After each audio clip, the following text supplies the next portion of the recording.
Muy bien, buenas tardes a todos. Me alegro mucho de estar aquí con caras conocidas y apreciadas y también al otro de la pantalla. Como son 6 ponencias y poco tiempo, voy a procurar hablar poco y que sean los ponentes los que, digamos, expliquen su propio mensaje, ¿no? En primer lugar, quería dar la palabra al coordinador del grupo, Antonio Troncoso Reigada, el catedrático digamos, español de los más prestigiosos en el ámbito de la transparencia y protección de datos, para que haga una breve introducción y luego él será también el encargado de cerrar el grupo, de alguna manera recogiendo los elementos principales que aquí habremos expuesto. Adelante, Antonio. Gracias, Daniel. Vamos a comenzar el grupo de trabajo sobre derecho de acceso y evaluación de la publicidad activa. Estamos como coordinadores Daniel Cerdán, Jaime Clemente y yo mismo. Me disculpo por no estar de manera presencial porque me encuentro ahora de estancia de investigación en Inglaterra, pero van a estar Daniel y Jaime de manera presencial en la sala. Tenemos 1 hora y 3/4 para exponer en torno a 7 ponencias y comunicaciones. Creo que va a haber 6 ponencias presenciales y una que se va a exponer online, con lo cual dispondrán los comunicantes o ponentes en torno a 10 o 15 minutos para exponer los trabajos. Siguiendo un poco el orden que está en el libro de ponencias que nos ha entregado el Congreso, comenzará Ana Caballud, que es su directora general de transparencia del Consejo de Transparencia de España, con propuestas para hacer una gestión eficaz de la transparencia, que será una ponencia presencial. Después continuaremos con la segunda ponencia, que es de Ana Gloria Gómez Ruiz, que va a presentar un segundo estudio sobre la transparencia del sistema portuario español, que también va a ser una ponencia presencial.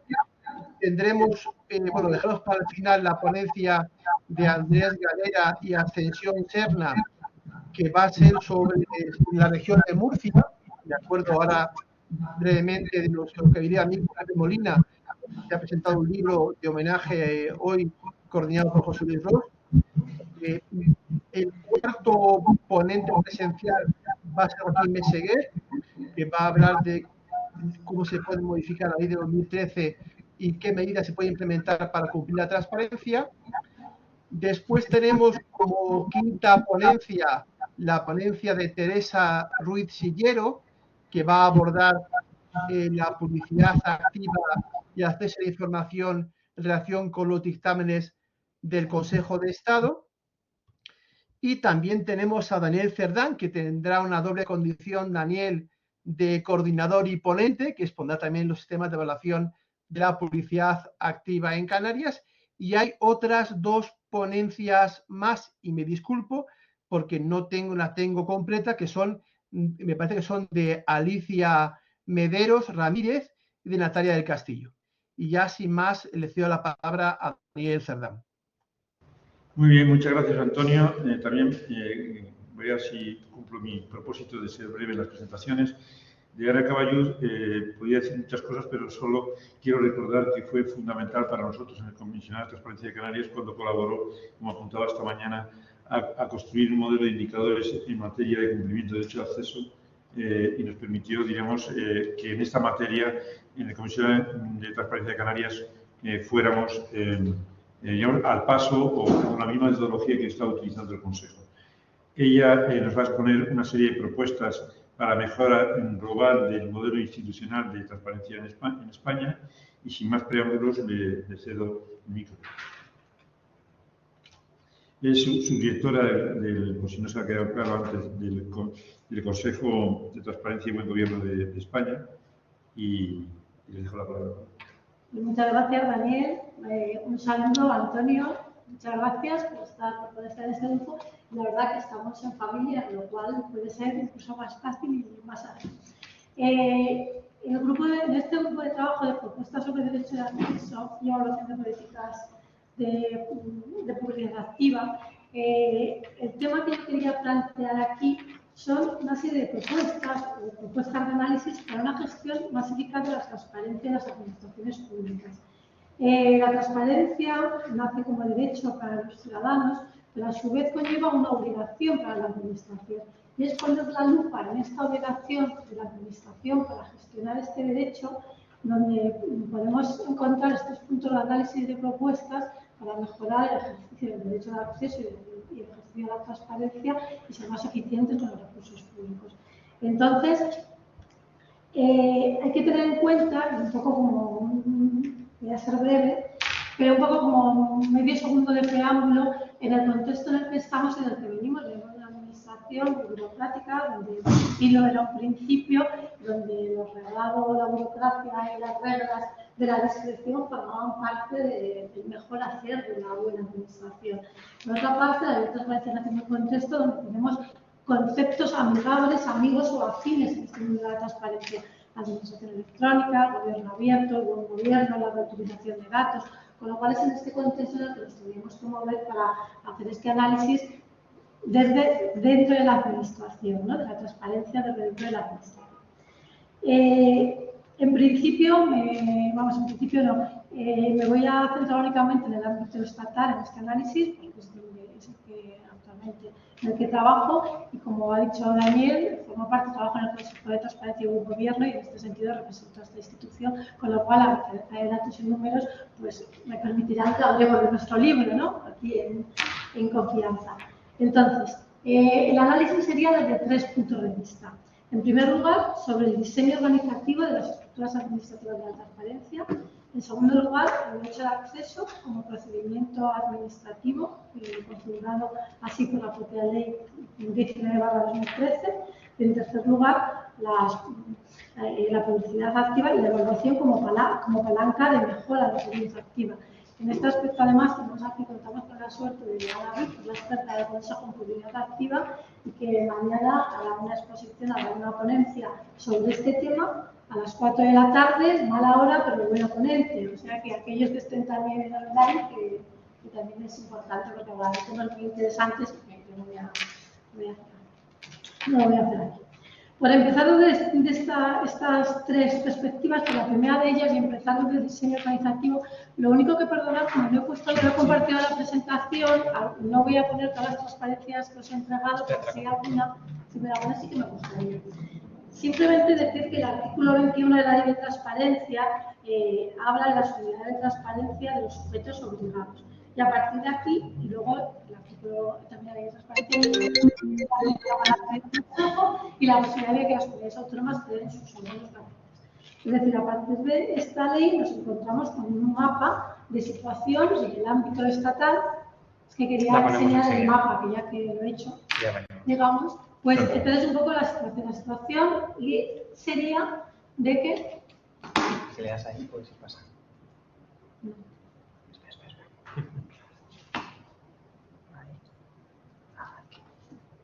Ahí está, tienes que apuntarle a esta flechita.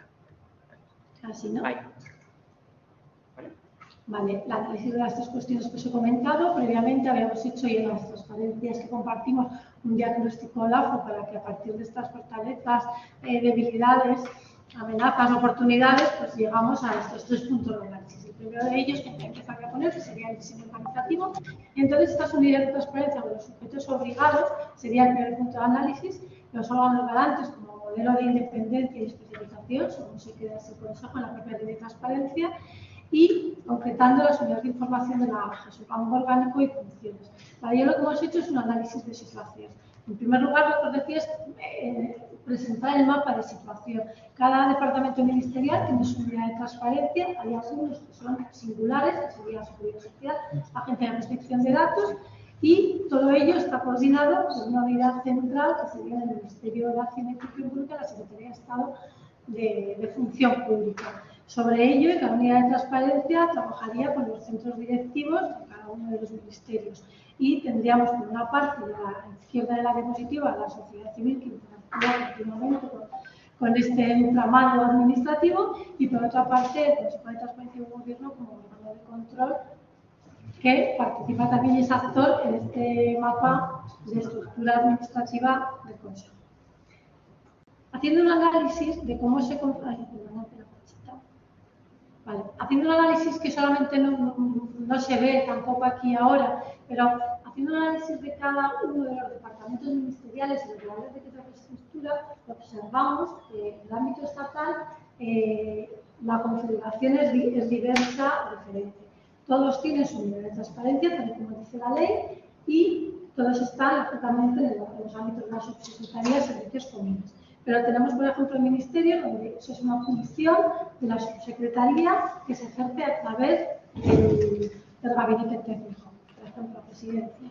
El Ministerio, por ejemplo, la verdad que es que no se ve aquí, pero como no sé, otros ministerios, por ejemplo, Justicia, también función de la subsecretaría, pero que se ejerce a través de una subdirección de inspección y atención al ciudadano. Por ejemplo, Hacienda tenemos función de la SGT, que se ejerce a través de una subdirección de transparencia, web y protección de datos. Y en otras ocasiones, por ejemplo, las funciones del decreto de estructura las atribuye directamente, por ejemplo, Trabajo y Economía Social, al gabinete técnico de la subsecretaría. Por otra parte, dentro de aquellos ministerios que lo atribuyen a las Secretarías Generales Técnicas, hemos nombrado, por ejemplo, algunos ministerios, por ejemplo, Defensa es la Secretaría General Técnica, Consumo, por ejemplo, Subdirección General de Reclamaciones, Recursos y Publicaciones. Es decir, tenemos un panorama diverso y, como propuesta, poner encima de la mesa, si bien no es malo, pero que sí podría ser oportuno una homogeneización de las estructuras administrativas departamentales. Y por otra parte, el distinto rango que en ocasiones se tiene la función de los reales de estructura y los órganos administrativos que lo ejerce, también nos lleva a posicionar el rango de la unidad central de transparencia, que en ocasiones no es acorde con las funciones de quien tiene que coordinar o que no a quien coordina. En definitiva, una primera propuesta sería introducir en el diseño organizativo de las estructuras una organización que sea más operativa, más ágil y más sencilla, que utilice menos recursos o que se aproveche la especialización de estas unidades. En este sentido, por ejemplo, cabe destacar, por ejemplo, pues la ley de Navarra. La ley de Navarra recoge las unidades de información que estarán todas bajo la dependencia orgánica de la Secretaría General Técnica de cada departamento. Sería un posible modelo, sería un modelo que en principio podría ser igual que este, pero sería una propuesta de fortalecer este diseño organizativo. Por otra parte, también en cuanto al diseño organizativo, tenemos que hablar, como no puede de otra manera, de los órganos de transparencia. En este sentido, me siento obligada a nombrar el Consejo de Transparencia y Buen Gobierno, que además, como ya se ha dicho en la sesión abierta de esta mañana, se ocupa de las resoluciones de las reclamaciones del derecho de acceso de 7 de 5 comunidades autónomas y las ciudades de Ceuta y Melilla, sobre el mapa. Y nosotros, el Consejo de Transparencia, para los que no lo puedan conocer, sobre todo que estén fuera de esta sala, pues estamos hablando de que, según los datos publicados en memoria, pues a diciembre damos 25 personas, aquí estamos varias de ellas, digamos, y ha sido el año en el que más se ha crecido casi desde los orígenes del Consejo. También ese año hubo un incremento de casi el 26 o más del 26% de su presupuesto, llegando a un poquito más de 3 millones de euros ahora mismo. Entonces, esto sería un poco la foto que me parecía interesante también poner encima de la mesa en cuanto al diseño organizativo de las unidades de transparencia en el ámbito estatal. Un segundo punto de análisis sería el derecho de acceso a la información pública como procedimiento administrativo.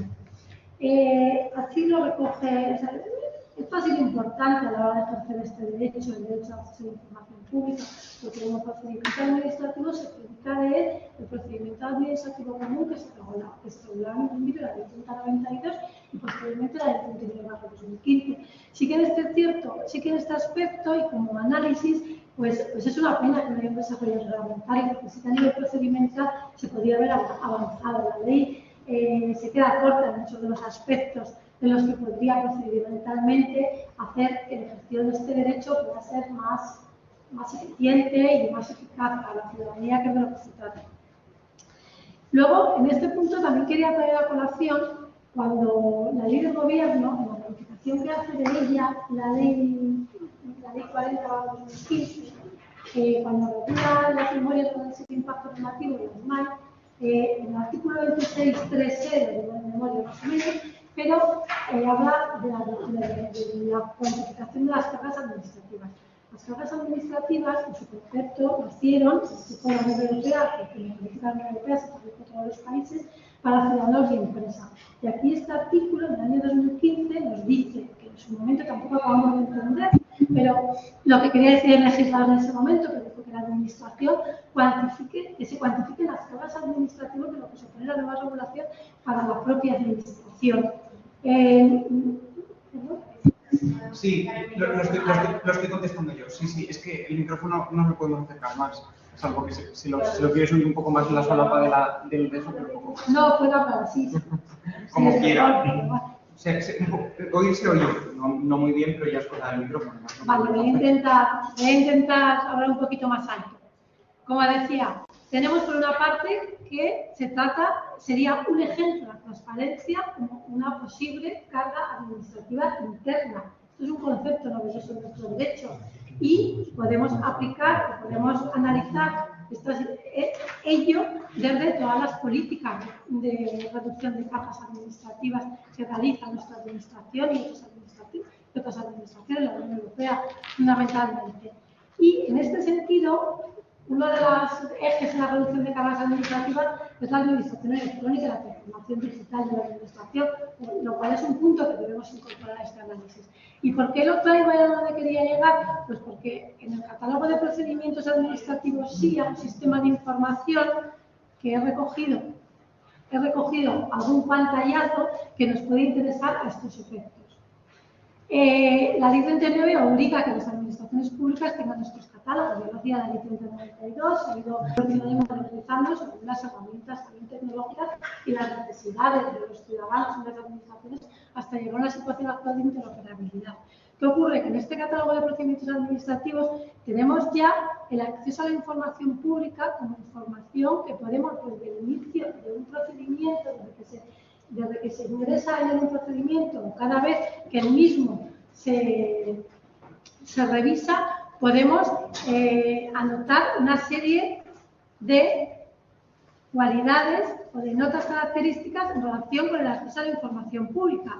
Es decir, el acceso puede ser libre o el acceso puede ser limitado. Si es limitado, hay una serie de causas que son los límites que recoge la ley de transparencia. Esto que estuve mirando en este análisis hecho para esta sesión, ¿en qué procedimientos los podía encontrar? Pues se encuentran en muy pocos procedimientos, sinceramente. Y de hecho esto es pantallazo porque me era muy difícil entrar directamente en el catálogo y poner un ejemplo, porque era difícil encontrarlo. Pero sí que sería una herramienta de gestión muy útil si fuésemos capaces, todos los gestores de los procedimientos, de incorporar esta información desde el origen, porque llegaríamos a situaciones automatizadas en las que cuando un ciudadano pide un acceso a una información, directamente desde la gestión documental, desde los archivos, se puede saber bien la situación que tiene. ¿Por qué no está cumplimentado en principio? ¿Cuáles son los medios para cumplimentar estas pestañas o estas informaciones? Pues hombre, estamos hablando de procedimientos administrativos y en principio todo procedimiento administrativo tiene distancia y toda distancia tiene un dato personal, con lo cual todo el mundo dice, vamos, limitado, está clarísimo.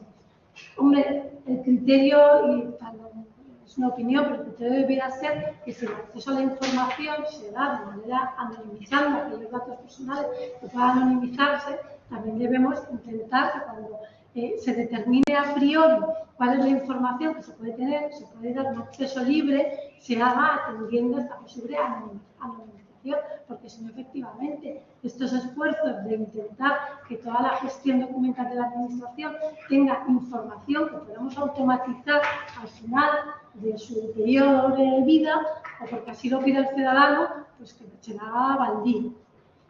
Por otra parte, todo lo que es información libre, en muchas ocasiones, pues también esto podría ser ejemplo automáticamente para publicidad activa. Hay muchísima información que se genera un centro directivo, un procedimiento, donde si al inicio planteas qué información este procedimiento me va a dar y qué es aquello, puede ser publicidad activa, que es aquello que no va a tener ningún límite a priori. Pues entonces estos serían como herramientas que podrían facilitar esta gestión interna para la administración. Y en tercer lugar, quería decir, como este tercero eje de estas palabras o de esta presentación sería la mejora de la publicidad activa incorporando los mapas de contenido.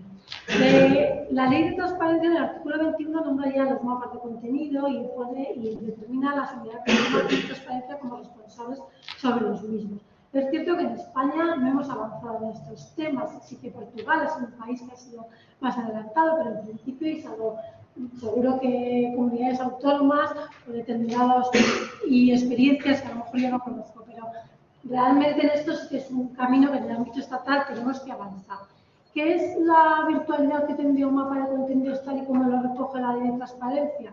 Pues el mapa de contenidos se basaría en las funciones que tiene la administración, el procedimiento de la actividad que realiza, y eso es un código SIA, y el órgano directivo responsable para lo mismo, y eso es un DIR 3. Es decir, tendríamos codificada la actividad de la administración de forma que podríamos saber contenidos informativos sin necesidad de saber quién era el órgano competente, porque ahora resulta que yo quiero saber algo de aguas, pero es que yo no sé si al Ministerio de Agricultura o al Ministerio que corresponde ahora mismo. Es decir, no es necesario saber cuál es la estructura de la administración, como ciudadanos la tenemos que saber, y menos una estructura que no tiene vocación de permanencia, que va unida a las legislaturas, y que hemos pasado de 13, 18, 23 ministerios en espacios de tiempo muy corto. Entonces, si nosotros consiguiésemos que parte de la publicidad activa fuese un mapa de contenido, donde tuviésemos información, el mapa de contenido que te lleva la información, pero te ayuda a conseguirla. Un mapa no te lleva a ningún sitio, no es un coche, pero te dice cómo te guía para ir a ese sitio, ¿no? Entonces, y esto también, utilizando los elementos de la administración electrónica que tenía al principio, en el propio SIA, con el tipo de función común, función específica, nos llevaría a esta primera pata de la diapositiva anterior. Es decir, que tenemos herramientas y mimbres que si los trabajamos adecuadamente desde distintos puntos de la administración, podremos conseguir una gestión más eficaz de las transparencias, que es en definitiva lo que queremos y nos preocupa, ¿no? Entonces, para no alargarme mucho más, porque tengo 2 minutos de tiempo, las propuestas son las que las he ido comentando ya en el análisis y llegaremos a las conclusiones. Las conclusiones, 4 quería decir únicamente, que sería fortalecer la transparencia de las administraciones públicas desde el diseño organizativo de las estructuras administrativas, yo creo que por ahí se puede hacer, aprovechar la transformación digital de la administración para la simplificación procedimental, pensemos en aprovechar más el sistema de información administrativa SIA, incorporar la transparencia como instrumento de control de las organizaciones públicas, el control interno de la administración ocupa y preocupa y genera, consume recursos, podemos incorporar la transparencia en estas políticas de control interno. Y, por último, no podría ser de otra manera, fortalecer los órganos garantes como modelo de independencia y especialización. En este sentido, y sí que acabo, porque ya habrían otros minutos, sí que quería dejaros la página del Consejo de Transparencia, donde tenemos las cifras y datos, y además comunicar que con motivo del 10º aniversario de la Ley de Transparencia estamos inmersos en una serie de seminarios y actividades alusivos y que a través de la página web y otras de redes sociales pues podéis ir entrando diferentes actividades, seminarios, seguramente ¿no? que vamos a ofertar. Son modalidades online y presencial, con lo cual quería también aprovechar este momento para ponerlo encima de la mesa y si alguien tuviese interés, pues puede ser una buena oportunidad de conocernos. Muchas gracias, tiempo terminado, queda a disposición. Muchas gracias. Muchas gracias, señora David. Hemos podido ser flexibles en los tiempos, ya que la segunda compareciente no se encuentra, creo, entre nosotros, Ana Gloria Gómez Ruiz. Estoy conectada online finalmente. Ah, es que figurabas en el programa como... Por eso te estábamos escaneando aquí y no aparecías. Entonces, sí, un poco flexible. Sí, os mandé un correo a los coordinadores del grupo de trabajo indicando que iba a participar online. Vale, perfecto. Vale, perfecto. Nos ha pasado como presencial. Pues comienza, por favor, te pediría que fueras 10 minutos, si es posible, y para poder cumplir el programa. Ella va a hablar va a presentar el segundo estudio sobre la transparencia del sistema portuario español y es una representante de una de las organizaciones de medición de transparencia conocidas en España, que es DINTRA. Adelante, Ana Gloria. Vale, para compartir pantalla tenemos entonces permiso. ¿Cómo lo podemos hacer? Porque no me ubico mucho aquí. Ana Gloria, sí, mira. A la derecha te saldrá una desplegable en morado que pone abrir panel de Collaborate y una opción que pone compartir archivos. ¿La ves? Vale, en compartir archivos tienes que agregar archivo y ahí tendrías que subir el documento, el PowerPoint o lo que tengas. Está cargando. Sí, tarda unos segundos en cargar. Tranquila. Cuando se acabe de cargar, lo seleccionas encima y le pones compartir ahora. Ok, gracias.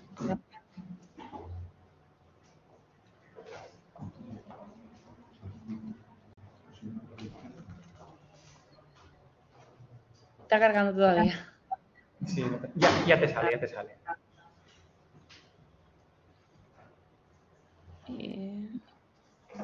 Si quieres, te lo pongo yo. Sí, por favor, porque no sé muy bien cómo se hace. Vale, que podrás pasarlo desde abajo, te sale una flecha, ¿lo ves? Que puedes darle encima de la flecha. Vale. Genial. Bueno, me presento, yo soy Ana Gloria, soy directora de evaluaciones de DINTRA y hoy lo que vamos a presentar es un estudio sobre la transparencia portuaria en España. Es una revisión del estudio que lanzamos en 2018 y un poco era con el objetivo de poder analizar a las autoridades portuarias con un índice específico y mostrar la evolución que ha habido en los últimos 5 años, ¿no? De 2018 a 2023, que extraemos de nuevo los resultados de este estudio. Para los que no lo conozcáis, DINTRA es una de las entidades evaluadoras que evalúan, bueno, tanto en España como a nivel internacional.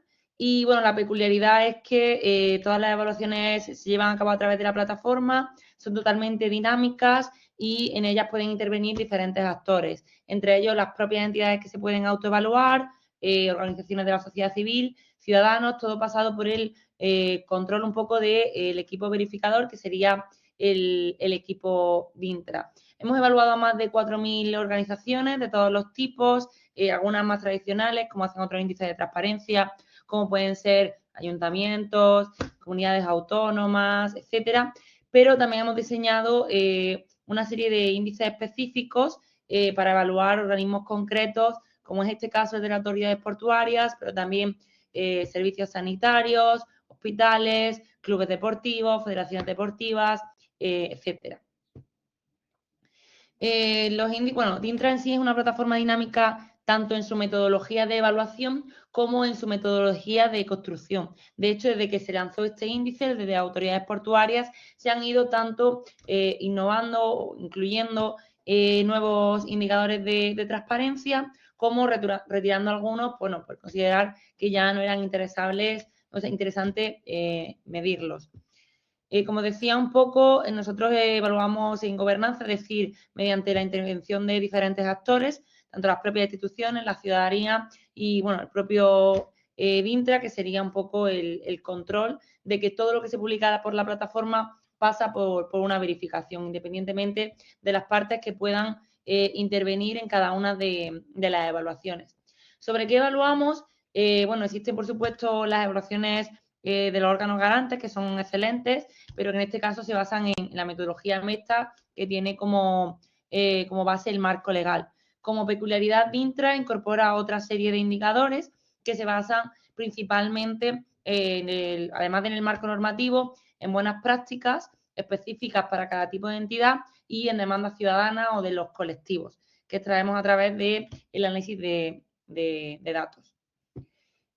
Bueno, hemos evaluado a las 28 autoridades portuarias y un poco lo que voy a contaros son los resultados que hemos extraído a lo largo de este estudio, bueno, que ha evaluado diferentes categorías de información, entre ellas la información institucional, la comunicación y el open data, la participación y el derecho de acceso, la transparencia económico-financiera, contratos, convenios, subvenciones e información sobre la ordenación portuaria y obras. nosotros intentamos ir un poquito más allá de lo que es la transparencia o la publicidad activa estrictamente. Incorporamos otra serie de información que consideramos que está en el marco del gobierno abierto, ¿no? De ahí que se incluya categorías relacionadas con la participación, la comunicación e incluso el Open Data, que va más allá de la reutilización de la información a la que obliga la ley de transparencia. Como resultados generales, tan solo 3 autoridades portuarias han superado este índice de transparencia, que bueno, sí que quiero hacer mención de que es bastante específico y muy exigente, y que esa puede ser en gran parte la consecuencia de estos resultados. Solo una de las autoridades portuarias se encontraba entre el 40 y el 50% de cumplimiento. La inmensa mayoría están entre el 20 y el 40, que tenemos a 12 y 11 en cada escalón, y tan solo una por debajo del 20% de cumplimiento del índice.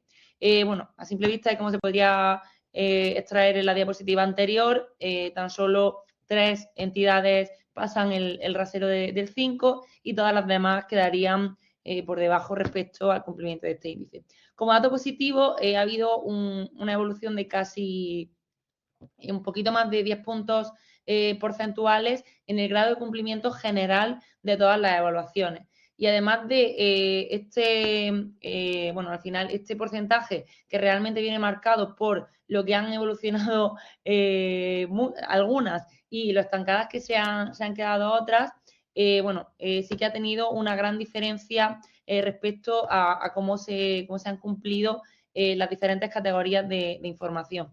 Como veis, aunque podría parecer que no, en comunicación y en ordenación portuaria en obra es donde las autoridades portuarias obtienen una mejor calificación, seguida de la información de contratos, convenios y subvenciones, y bueno, un poco igualada estaría la información institucional, participación y acceso a la información y la información económica, que es de las que se quedan un poquito más atrás.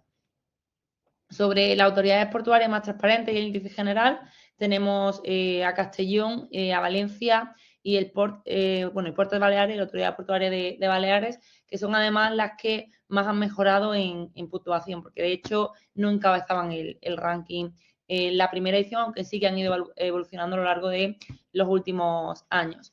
Este sería el ranking de las 10 que encabezan este estudio. No lo he comentado, pero bueno, lo comento ahora. Una de las cuestiones que tiene como peculiares DINTRA es que genera una serie de rankings dinámicos que va fomentando un poco, o al menos ese es el objetivo, que esa competencia entre las instituciones por liderar o ser un referente de transparencia se convierta en nada más y nada menos que en información accesible para los ciudadanos. Y este es el objetivo de estos rankings, que bueno, son totalmente dinámicos, y un cambio en cualquier entidad de las 4.000 que se encuentran en DINTRA modificaría todos los datos de la herramienta. Como conclusiones, pues las que he ido comentando a lo largo de la presentación, bueno, que en general ha habido un aumento de la transparencia, que la mayoría no superan el 50% de cumplimiento, que hay algunas categorías donde las autoridades portuarias tienen un mayor margen de mejora, y que entre la cabeza y la cola del ranking hay más de 50 puntos porcentuales de diferencia. Lo que quiere decir que esta media se debe en gran parte a que la cola del ranking se ha quedado rezagada en el cumplimiento de los indicadores que proponemos. Algunos de ellos están vinculados o son del marco legal y por tanto son obligatorios, pero todos los demás serían indicadores que realmente no son de obligado cumplimiento, sino una propuesta que nosotros hacemos con la finalidad de aumentar la información disponible para el ciudadano. Nada más, daros las gracias por este espacio y la enhorabuena por la organización del Congreso.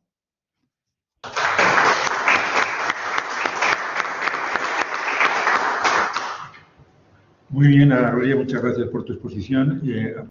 Aprovecho la circunstancia para informarte a ti y al resto de los que nos siguen a través de Internet, que tenemos aquí con nosotros al menos a 4 subdirectoras del Consejo de Transparencia de España. A una de ellas, aunque es Ana Ruiz, que diríamos, como yo siempre me gusta recordar, fue siendo presidenta de EVAL la que diseñó, el organismo que diseñó el modelo Vesta, y que es el competente, aunque a la mayoría puede parecer que las autoridades portuarias dependen de cada comunidad autónoma, las autoridades portuarias dependen del Ministerio y, por lo tanto, es el Consejo el que es competente para hacer la evaluación de legalidad. Tú has informado que, aparte de las obligaciones legales, valoras otra serie de circunstancias y yo espero que Ana, si no quiere al final, en mañana, que le corresponde, me parece que tienes una ponencia mañana en el Congreso, pues pueda quizá aportar su visión de cómo está el nivel de la transparencia de las autoridades portuarias. Muchas gracias por tu intervención.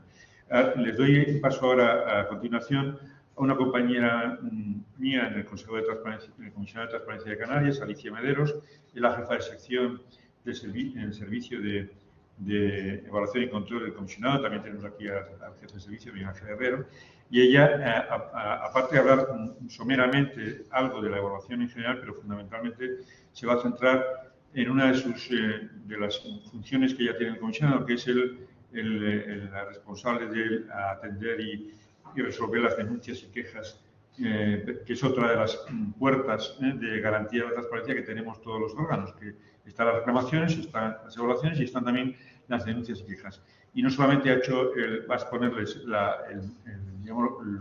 los resultados en Canarias, sino que ya ha hecho un ejercicio por todo el mapa español para ver cómo está ese apartado de la garantía de la transparencia, al que habitualmente no le dedicamos mucha atención, Casi todo se lo llevan las reclamaciones, en parte las evaluaciones, pero Alicia es una adelantada en la gestión de las quejas y denuncias. Les dejo con ellos. Muchas gracias, Daniel. Muchas gracias a todos por estar presentes en esta tarde, acompañándonos en esta explicación sobre denuncias de publicidad activa, tanto a los que nos acompañan aquí como a los que nos siguen online.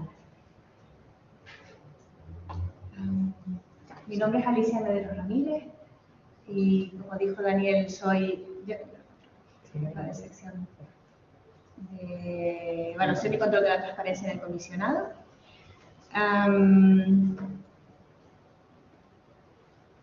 Formo parte de este equipo, me siento afortunada de ser parte del comisionado de transparencia. Somos un equipo pequeño, como pueden ver, pero aguerrido, que se toma muy en serio la defensa de la transparencia en esta comunidad autónoma.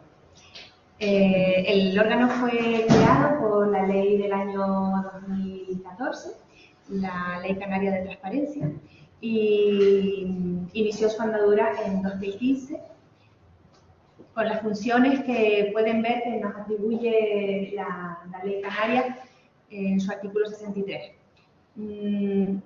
No es raro, y ustedes seguramente tampoco lo van a considerar así, que en primer lugar aparezca la resolución de las reclamaciones de derecho de acceso a la información pública, porque esta función es en gran medida una espina dorsal de la transparencia en nuestro país. Pero en este caso nos vamos a centrar más en las funciones del control y la evaluación. El control del cumplimiento de la obligación de publicar la información a través de las denuncias y también la evaluación del grado de aplicación y cumplimiento de la ley.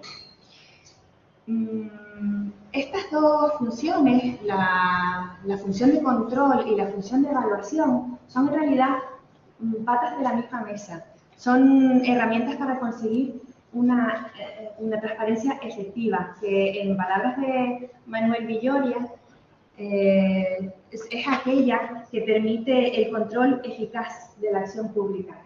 En el caso de la evaluación, se permite dar un impulso muy pautado, muy constante, regular y medible a la transparencia de las entidades, dándoles un marco metodológico contra el que ellas se pueden examinar y medir año tras año. En cambio, el control de la transparencia es mucho más, como veremos después, en cifras mucho menor y es un poco más a demanda. Pero también constituye una herramienta muy importante para corregir deficiencias que pueden persistir esos agujeros que pueden quedar después de la evaluación y por donde se cuelan las faltas de transparencia en la publicidad activa. ¿Por qué hablo tanto de la evaluación como herramienta principal? Pues en la publicidad activa, nuestro modelo en el comisionado, como pueden ver, empezó de una manera modesta, evaluando en 2015 a 37 entidades del censo que había de 96, y luego fue evolucionando año tras año. Pueden ver una progresión bastante importante hasta terminar en el año, bueno, la evaluación del año 2021, que se efectuó en el 2022, y que evaluó nada menos que a 3.161 entidades, incluyendo tanto a todo el sector público como a las entidades privadas que han recibido suficientes subvenciones de dinero público. Esto no sería posible sin la utilización de nuestra aplicación, la TEC Canaria, que está alojada en nuestra sede electrónica, y sin la colaboración de miles de personas que tanto desde el sector público como desde el sector privado suben, cargan la información año tras año y remiten los cuestionarios de evaluación. El resultado de este esfuerzo tan notable se puede ver si ustedes entran en nuestra página web. En la parte de evaluación y puntuaciones pueden ver el visor de las puntuaciones de calidad de los diferentes portales de transparencia por año. En este caso hemos cogido el de los ayuntamientos, pero hay también de otro tipo de entidades como cabildos, gobiernos o universidades. Y si observan que el color rojo es el suspenso y el color verde oscuro es el sobresaliente, pues pueden ver a lo largo de los años, si esto es 2016 y nos vamos a 2017, ven esa evolución a partir de la primera evaluación que se hizo, la segunda, 2018, 2019, ven cómo va evolucionando esta situación de transparencia, y eso también lo hemos oído en este congreso, en otras ponencias, constatando que la evaluación tiene este efecto de mejorar la transparencia de las entidades.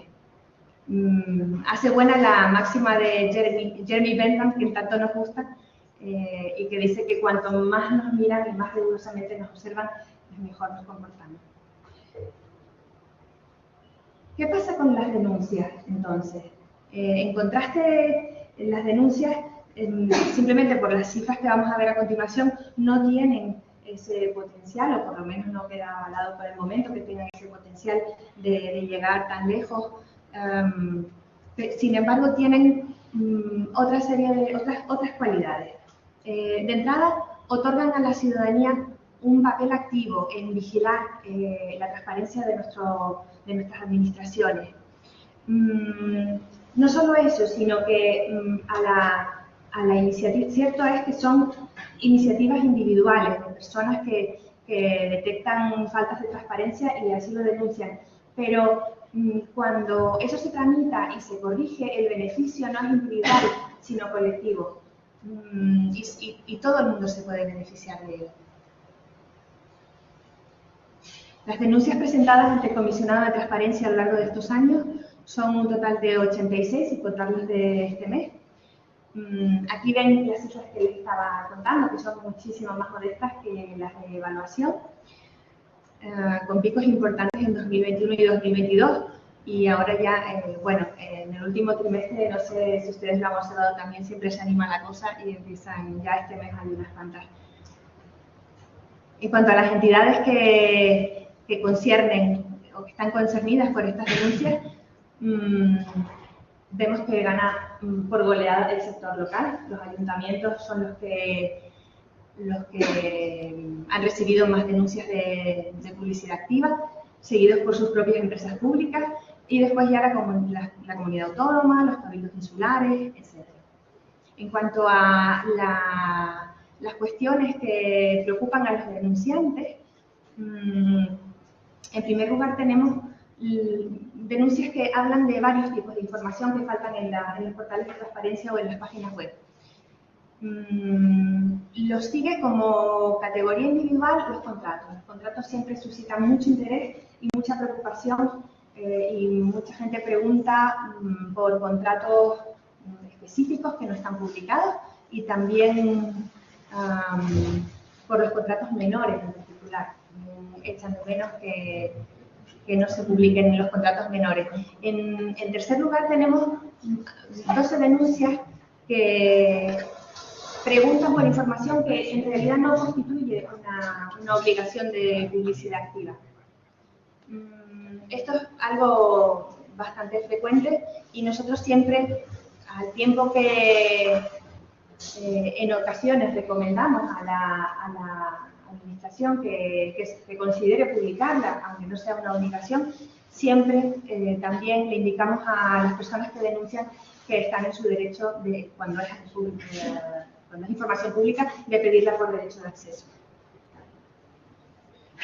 Finalmente, esto es una visión somera de las denuncias de publicidad activa a lo largo del territorio nacional, con todas las salvedades, y me excuso si hay falta de información, porque simplemente esta información está sacada de las páginas web, a menudo de las memorias, y de hecho en algunos casos no se ha puesto datos de 2022 sino de 2021 donde no había los del año siguiente.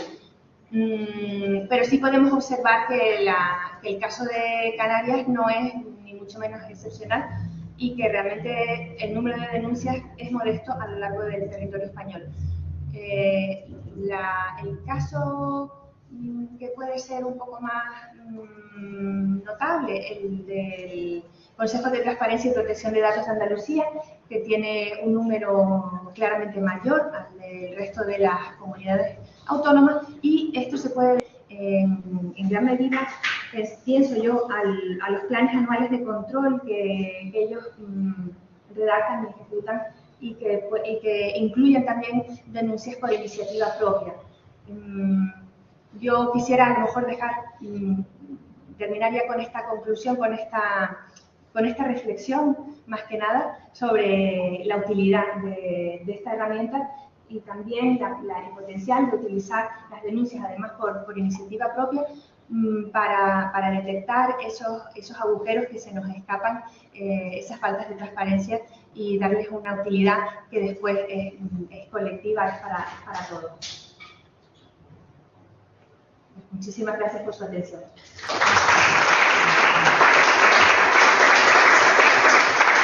Muchas gracias a todos. Me gustaría, para no concentrar todas las preguntas al final, que sobre los tres intervinientes que han tenido hasta ahora la palabra, si alguien tiene algún comentario, alguna pregunta que hacer, alguna sugerencia, siempre la van a poder hacer al final, pero ya creo que para no dejarlo todo para el final, ¿no? ¿Alguien quiere hacer un comentario o pregunta? Vale. Pues mientras Teresa Ruiz Sillero se acerca a la mesa, voy a ir presentándola. Para mí Teresa Ruiz Sillero es una senadora andaluza y me gustaría enmarcar aunque no va a hablar de eso, pero de alguna manera se significó en la transparencia en España hace ya unos años, cuando era diputada del Parlamento, mientras se sienta, lo comento, cuando era diputada del Parlamento andaluz, porque fue quizá la primera diputada que planteó un recurso al Consejo de Transparencia andaluz contra una denegación de una pregunta o varias preguntas que había hecho al Gobierno. En aquel momento se me admitieron su reclamación y me ha podido alegrar esta mañana cuando en la mesa de los consejos he comentado que ya somos al menos 3 consejos de transparencia. Nosotros hemos incorporado este año, porque hasta este año no habíamos tenido reclamación en ese sentido, que amparados fundamentalmente en jurisprudencia del Tribunal Superior de Navarra y el Tribunal Supremo, aunque no específicamente sobre este tema, hemos dado opción a aquel camino que ella inició en el Parlamento andaluz hace unos cuantos años. Curiosamente, con el paso del tiempo se ha cristalizado en derecho de acceso, es decir, porque cada vez es más la jurisprudencia que avala a los consejos de transparencia para aplicar no solamente la ley de transparencia, sino otras leyes, otras normativas específicas que tienen que ver con el derecho de acceso. Por lo tanto, ella fue pionera en aquel momento en esta materia y creo que es una de las pocas parlamentarias o parlamentarios españoles que de alguna manera siguen en activo los problemas de la transparencia. Y quizá por eso pues, fue nombrada por el Senado, la representante del Senado, en el Consejo de Transparencia de España. Y bueno, creo que es lo que podía decir mientras ella se asentaba. Nos va a hablar sobre un tema muy interesante que no les adelanto ni hago spoiler porque bastante mejor lo va a hacer ella. Gracias. Buenas tardes y muchísimas gracias a Daniel Cerdán por su generosa presentación y agradecer también al profesor Troncoso pues su inclusión en este grupo de trabajo de esta ponencia, que va en la cual pues voy a abordar un tema que doctrinalmente se ha escrito muy poco, que es sobre los dictámenes del Consejo de Estado, el acceso a la información y la publicidad activa. Para ello voy a plantear dos casos concretos que han ocurrido también en esta legislatura, para hacer ver la importancia que tiene la ley de transparencia y cómo puede influir incluso en la actuación de los legisladores. Como ustedes saben, pues el Consejo de Estado se rige por la Ley Orgánica 3.980 de 22 de abril, que lo define como el supremo órgano consultivo del Estado. Esta ley orgánica ha sido desarrollada por el Reglamento Orgánico 167.980 de 22 de abril y son normas pues, muy anteriores a la Ley 19/2013 de transparencia, pero sin embargo en el citado reglamento ya contemplaba que el Consejo publicará, omitiendo los datos concretos sobre la procedencia y características de la consulta, recopilaciones de la doctrina legal sentada en su dictamen.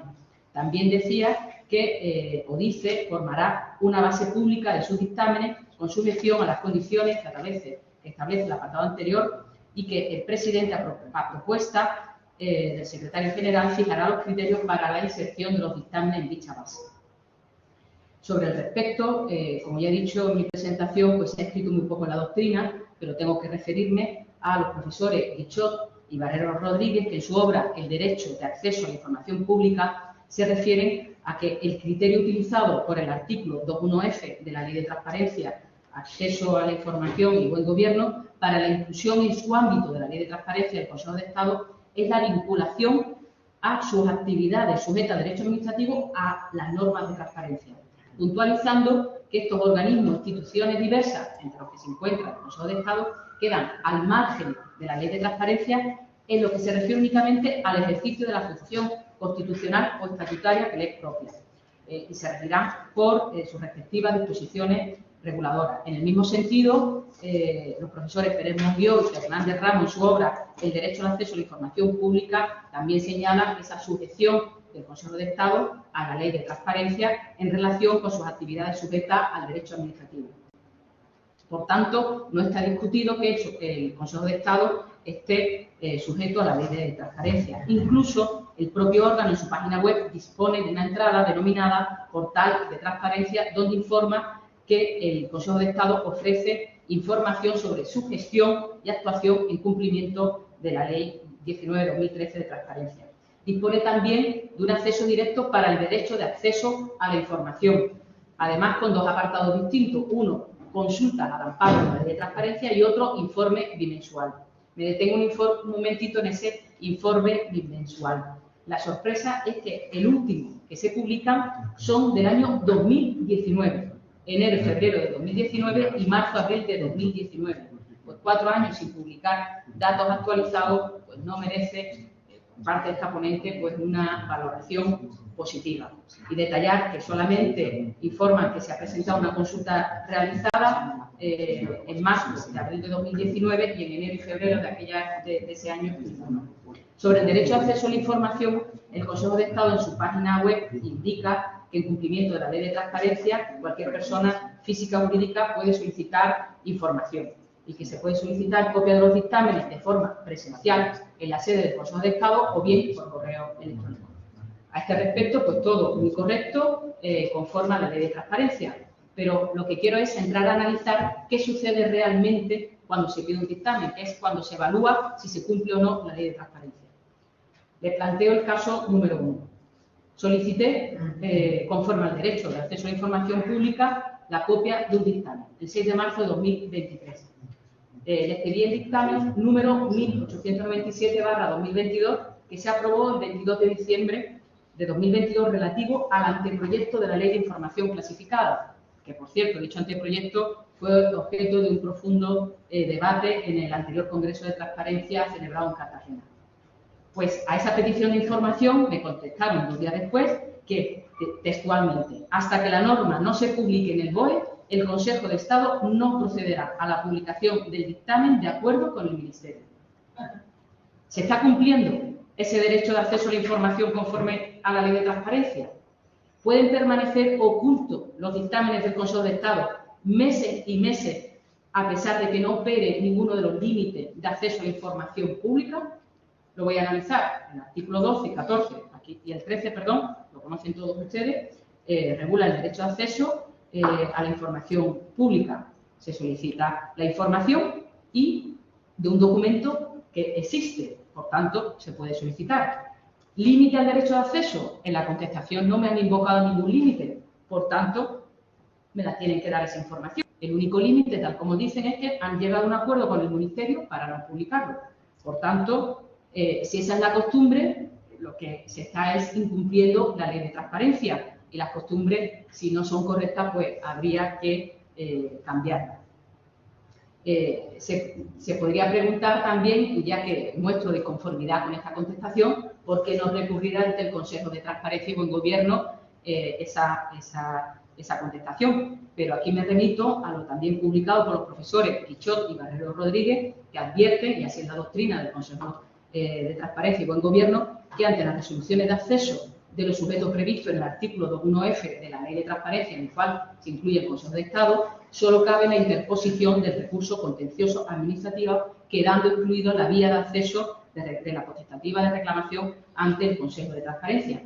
Y claro, eso lo saben ustedes, que acudir ante el contencioso administrativo por una contestación no ajustada a derecho de la Ley de Transparencia de información, pues no resulta viable. Como el Consejo de Estado no me dio traslado de ese dictamen, acudí al Ministerio de Presidencia a través del portal de transparencia para pedir el dictamen. La pedí el 23 de enero de 2023 y 5 meses después inadmite la solicitud por encontrarse, me dicen textualmente, la información pretendida en curso de elaboración. No sé, claro, ellos se referían a la ley, pero yo estoy pidiendo un documento concreto que es el dictamen del Consejo de Estado que está elaborado. Por tanto, la contestación claramente pues, no se ajusta a la Ley de Transparencia. Pero además, para ya completar el ciclo de todas las solicitudes de información, ya que soy senadora por Andalucía del Partido Popular, formulé una pregunta parlamentaria solicitando ese dictamen del Consejo de Estado. Y la contestación textual es: la norma a la que se refiere está todavía en curso de elaboración por parte del Gobierno. Claro, yo sé que es un anteproyecto, se está elaborando, pero el anteproyecto existe y el dictamen del Consejo existe. Y me dicen que, en todo caso, su señoría tendrá debida información cuando sea aprobado definitivamente por el Consejo de Ministros y el texto sea remitido a las Cortes Generales acompañado de la memoria de análisis de impacto normativo y de los informes recabados a lo largo de la tramitación. Pues ustedes mismos valorarán si esa respuesta es adecuada o no conforme a la Ley de Transparencia y al derecho de acceso a la información. Por tanto, lo que tenemos es que el Consejo de Estado no da copia del dictamen, el Ministerio de Presidencia tampoco, cuando se solicita vía portal de transparencia, y el Gobierno tampoco, cuando se reclama por iniciativa parlamentaria. Hay una total opacidad por la vía del derecho de acceso a la información para obtener copia de un dictamen del Consejo de Estado. Ahora quiero analizar también si se incumple la obligación de publicidad activa por parte del Consejo de Estado y también por parte del Gobierno. Ya sabemos que estaría obligado el Consejo de Estado a publicarlo, este dictamen, porque no está en fase de elaboración y tampoco opera ninguno de los límites del artículo 14.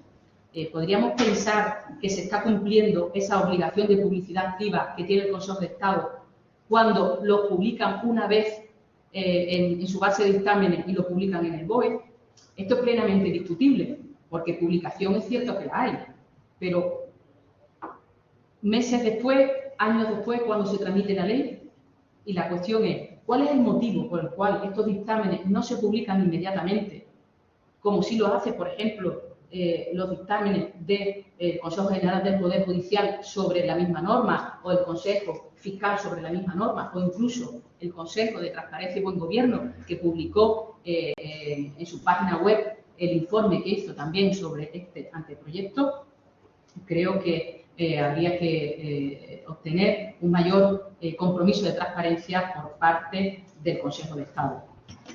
Y me pregunto también, el Ministerio de Presidencia, que fue el impulsor de este anteproyecto de la ley del que me refiero, ¿estaría obligado a publicar el dictamen en el portal de la transparencia? Está claro que el artículo 7 de la Ley de Transparencia dice que las memorias e informes que conformen los expedientes de elaboración de los textos normativos deben de publicarse.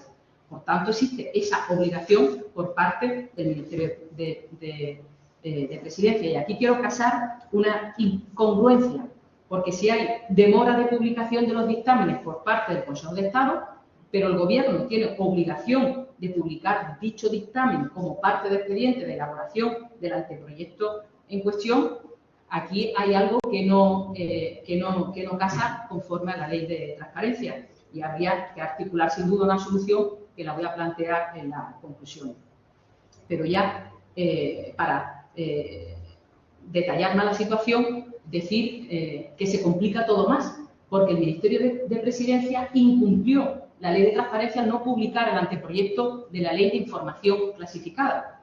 Y así presenté denuncia, eso lo sabrán aquí los representantes del Consejo de Transparencia, pues formuló una denuncia el 16 de mayo de 2023. Se tramitó la denuncia y el Ministerio de Presidencia fue obligado a publicar el anteproyecto en el portal de la transparencia, obligación que cumplió el 6 de julio, cuando el anteproyecto venía de diciembre del año 2022.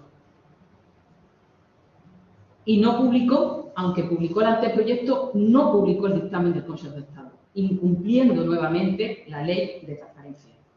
En definitiva, el dictamen del Consejo de Estado sobre la Ley de Información Clasificada permanece oculto tanto por el Consejo de Estado como por el Gobierno. Y aquí le voy a hacer un cambio de guión completamente. Ese dictamen, en cambio, sí fue publicado parcialmente al final por un medio de comunicación, concretamente por el ABC, que lo obtuvo pues, a través de los cauces periodísticos correspondientes de los medios de comunicación. En estos momentos, pues para felicitar a este medio de comunicación, al ABC, pero para entristecernos porque la Ley de Transparencia no se ha cumplido ni por parte del Gobierno ni por el Consejo de Estado. ¿Y es tan importante la publicación de esos dictámenes del Consejo de Estado? Pues sí, pues por razones de estudio, podría ser, ¿no? Que sería ya es una razón de peso para todos los juristas, pero también, porque la Ley de Transparencia hay que cumplirla, pero también tiene otras repercusiones que es a la hora de aprobar los textos legislativos por la Cámara Legislativa. Y para ello les pongo un segundo caso, que es el dictamen del Consejo de Estado número 783-2020 de 21 de diciembre relativo al proyecto de Real Decreto Ley por el que se aprueban medidas urgentes para la modernización de la administración pública y para la ejecución del plan de recuperación. El famoso Real Decreto Ley conocido como Decreto de los Fondos Europeos, que era cómo se repartían todos esos fondos europeos que llegaban por la pandemia de COVID. Pues bien, dicho dictamen no se publicó tampoco al ser emitido. Tampoco se remitió al Congreso de los Diputados entre la documentación del expediente legislativo. Ni tan siquiera se informó por parte del Gobierno que se había solicitado dicho dictamen, obviando esa información en toda la documentación que remitió al Congreso de los Diputados. Y aquí quiero hacer referencia a un artículo publicado por Miguel Ángel Blanes Climent sobre las 3 ilegalidades cometidas con el dictamen del Consejo de Estado y los fondos europeos, en la que dice que se omite decir que se ha oído al Consejo de Estado, no se remite el dictamen del Consejo de Estado y no se publica tampoco en el portal de transparencia. A la hora, y aquí la cuestión fundamental es que a la hora de la votación de la convalidación de ese Real Decreto, los legisladores desconocían no ya el contenido del dictamen del Consejo de Estado, ni tan siquiera que existía. Y lo que no conocían los legisladores es que el Gobierno no había seguido las observaciones esenciales formuladas en ese dictamen. Y planteo otra pregunta. ¿Puede votarse la convalidación de un Real Decreto sin tener toda la documentación para el estudio? Pues fue muy controvertido, y acabo ya, políticamente, porque el partido Vox se abstuvo en la votación y por ello el Real Decreto fue convalidado. El Partido Popular y otros partidos votaron que no. Con posterioridad, al descubrirse el contenido del dictamen del Consejo de Estado y de que existía, ese mismo partido político dijo que hubiera votado que no y, por tanto, no se hubiera producido la convalidación y no estaría vigente ese Real Decreto de reparto de los fondos europeos relacionados con la pandemia de COVID. Puede, y eso es lo que planteaba, ¿puede el incumplimiento de la Ley de Transparencia condicionar la aprobación de una norma en el Congreso de los Diputados? Pues como les he demostrado y he explicado que sí. Y quiero hacer valer la importancia de la Ley de Transparencia, de acceso a la información, que tiene mucha trascendencia sobre la labor de los legisladores, y aquí, y entro en la fase de conclusiones, pido su cumplimiento. Y entre las conclusiones abordo 3. El Consejo de Estado debe comprometerse más con la transparencia. Si ese Consejo de Estado no asume ese compromiso, el legislador debería regular el plazo para la publicación de todos los dictámenes emitidos. Y como tercera conclusión, el Gobierno debe de abstenerse de cometer ilegalidades en relación a la Ley de Transparencia, Acceso a la Información y Buen Gobierno para no influir a su favor en las votaciones de las cámaras legislativas. Muchísimas gracias por su atención y disculpen si he sido un poco rápida en la exposición, pero quería abordar estos 2 casos concretos referidos a los dictámenes del Consejo de Estado que han ocurrido en esta legislatura con una gran trascendencia, al fin y al cabo, después para los ciudadanos. Muchísimas gracias.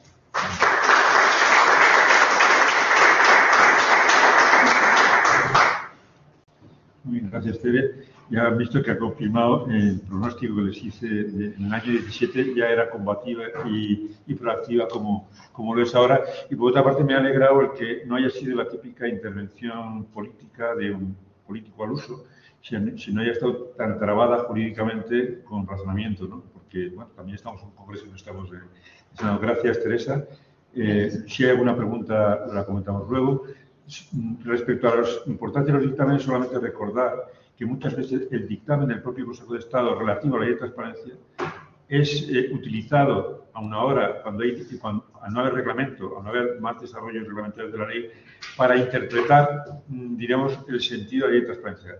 Se lo digo porque es moneda no muy común, pero a veces cuando se quiere ahondar en las intenciones de la Ley de Transparencia actual, hay que recurrir al dictamen que lo hizo entonces, por ejemplo, para determinar qué parte es básica en todo el Estado, qué parte es autónoma, qué parte puede aplicarse en las autonomías, y por lo tanto es muy procedente, digamos, el analizar, diríamos, la trazabilidad, la transparencia de las leyes en cuya trazabilidad es importante, como decía Tere, todos los dictámenes jurídicos que acompañan a la ley.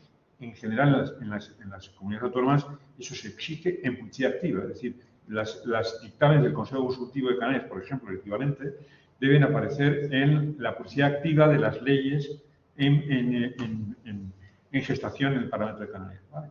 Pues muchas gracias, Teresa. Muy bien. Vamos a dar la palabra ahora a otra compañera del Comisionado de Transparencia de Canarias, que ha trabajado con nosotros, empezó con nosotros como becaria, ahora es colaboradora externa, se llama Natalia del Castillo, es una de las evaluadoras del equipo de evaluación del comisionado, pero hoy no nos viene, este es un tema que ya está hemos desarrollado muchas veces, pero hoy nos viene a comentar, a hablar, a dar unas pinceladas de uno de nuestros proyectos de este año, que es un portal de datos abiertos, en el que acabaremos de publicar toda la información, acabaremos de sacar todo nuestro disco duro al exterior. ¿Por qué lo digo? Porque hasta ahora tenemos muchos contenidos, tanto en la web como en la sede electrónica, como en el canal de YouTube, donde tenemos 200 vídeos, etcétera, pero no hemos sacado, como yo digo, los 2 Excel grandes de nuestro equipo, que es el derecho de acceso, que está publicado en sus resúmenes, pero no está por completo, como lo tiene, por ejemplo, el Consejo, que lo tiene el Excel completo, lo tiene el Consejo español, lo tiene el Excel completo. Nosotros publicamos las resoluciones, pero no estructurados los datos como el Consejo, y en ese sentido queremos equiparnos a ello. Y también todos los datos, esto puede ser más novedoso, los millones de datos de las evaluaciones que hemos hecho desde el año 2016. De forma que no solamente se conozcan las notas finales de los evaluados, sino se conozca cada nota parcial, es decir, cómo cada evaluado estaba en contratación o cómo estaba en el caso de los lineamientos en normativa. Es decir, por tipologías de información obligada se va a poder conocer al volcar todos los datos, de los millones de datos de 7 años de evaluaciones en ese portal de datos abiertos que esperamos abrir antes de fin de año. Les dejo con Natalia y luego continuamos con después la ponencia que van a presentar desde Murcia los compañeros de Murcia. Adelante, Natalia. Bueno, buenas tardes. Como Daniel ha adelantado, trabajo externamente para la Comisión de Transparencia, haciendo por una parte servicios de comunicación y gestión de contenidos y por otra evaluando en los periodos de evaluación, evaluando los portales de transparencia de Canarias. Y bueno, hoy les vengo a hablar, como también adelantaba Daniel, de un proyecto que tiene el comisionado para los próximos meses, y es abrir completamente todos sus datos, tanto de la publicidad activa como del derecho de acceso a la información pública y también de la propia actividad administrativa del comisionado, ¿no? de la gestión, por ejemplo, que hablaba también Alicia, de las denuncias y de los datos estadísticos que se pueden obtener de esa gestión.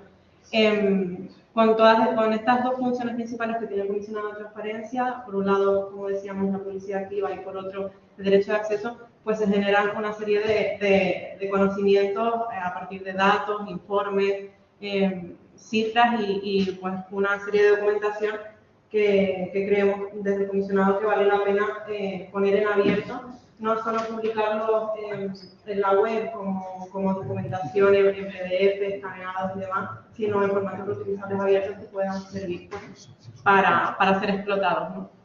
Más allá de una simple consulta externa. Y por eso, bueno, ¿qué hace ese conocimiento que se genera en el Comisión de Transparencia? Volcarlos en ese portal de datos abiertos que se pretende abrir para que tanto los sujetos obligados puedan conocer y descargar sus informes en formatos utilizados abiertos, porque ya los pueden obtener desde dentro del aplicativo, ¿no? de Canarias cuando se evalúan. Pero no pueden asistir a tener la información del resto de sujetos obligados, ¿no? De su competencia, por así decirlo, en cuanto a ranking de transparencia. Y de esta manera se podrán hacerlo y acceder directamente a los informes individuales de cada entidad y poder, ¿no? luchar por esa superior nota dentro del índice de transparencia de Canarias. Y por otro lado, pues para la ciudadanía, como decíamos, también poder acceder a esta información que ahora mismo solo la pueden obtener de manera individual cada entidad, y sí que pueden acceder a las notas y a las puntuaciones que el comisionado hace al respecto sobre los índices de transparencia en sus informes anuales y en las publicaciones en la web y en los medios de comunicación, disculpen. Pero ahora podrán hacerlo pues, de una manera más directa y reutilizable. ¿Qué contenidos, como decía, estaban disponibles en ese portal de datos abiertos? Por un lado, los derivados del índice de transparencia de Canarias, como decíamos, tanto los informes individualizados de cada entidad, de cada evaluación, desde que se inició la evaluación en 2015 hasta ahora. Y por otro lado, pues los datos estadísticos de las reclamaciones. Es cierto que las resoluciones individuales en PDF ya están colgadas en la web, se cuelgan y se actualizan con la mayor frecuencia posible, pero de esta manera también podrán hacerlo de manera en formatos reutilizables que permitan al ciudadano pues, copiar y pegar y hacer lo que quieran con esa información. Y también los datos estadísticos de esas reclamaciones, número de reclamaciones, de resoluciones, de personas que demandan, qué información se demanda con más frecuencia y demás. Y como decía también al principio, los datos puramente de la actividad del comisionado, que además de estar en el propio portal de transparencia del Comisionado de Transparencia de Canarias accesibles para todos, cumpliendo y dando un poco ejemplo, ¿no?, a esas entidades que pretendemos evaluar de lo que hay que informar en el portal, pues también en formato totalmente reutilizable abierto. ¿Cómo se va a implementar? Pues a través de una plataforma que se llama SECAN, que no sé si todos lo conocen, pero bueno, desde que se empezó a implementar y, digamos, en términos coloquiales a ponerse de moda los portales de datos abiertos, SECAN ha sido una de las plataformas más elegidas por los diversos gobiernos y administraciones para llevarla a cabo, porque es una plataforma de código abierto, es de software libre y además es una interfaz bastante amigable, digamos, tanto para el usuario como para los propios administradores, ¿no?, de ese portal de datos abiertos, la carga de información de datos y luego la descarga por parte de los usuarios es bastante sencilla. Además se puede editar totalmente, se puede personalizar de cara a pues, la propia imagen corporativa de cada entidad, en este caso pues la del Comisionado de Transparencia, y visualmente quedará como una página web o un apartado más de la página web del comisionado con la imagen corporativa del comisionado, pero internamente cuelga, digamos, de esa plataforma SECAN.